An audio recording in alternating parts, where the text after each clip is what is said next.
jerk, surf and turf loaded. Now, if I one thing me I go do is cook what me feel for. I don't know why, but I go through a phase when it's that time of the month for me, I feel for steak. And I can't explain it, but whatever. With this craving, I was feeling for steak and I was feeling for shrimp. So guess what? We make surf and turf and we jerk it. Loaded with some other things we made a feel for. I rinse off my steak and pat dry it and hit it with some of our very own, very necessary original jerk seasoning. I did the same to the shrimp. Then I eat that garlic jerk seasoning. I put a little on both of them. Flip them over and do the same thing to the next side. Now for this, use a cut of steak where you like and cook your steak the way you like to cook it. May I tell you from the start. But I would say don't skip the jerk seasonings because obviously I jerk. And this was bossing. I'm telling you, you've never had any steak like this unless you've made it like this. You've never had any surf and turf like this unless you've made it like this. I added some of this oxtail seasoning as a mean of salt because I want to use it up mainly, but also because the jerk seasoning rub is not salty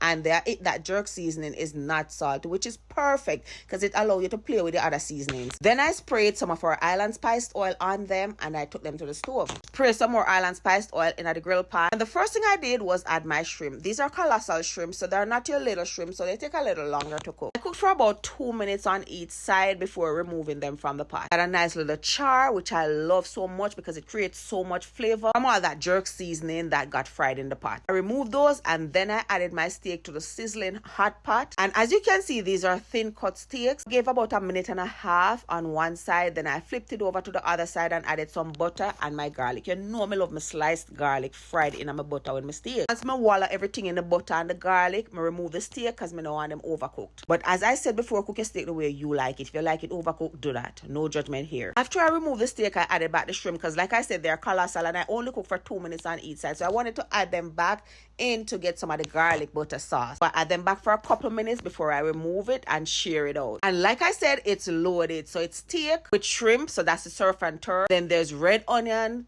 bell pepper, red bell peppers, small potatoes, and oh my god, mushrooms, portobello mushrooms. So chef kiss delicious. Oh my god, everything was so good.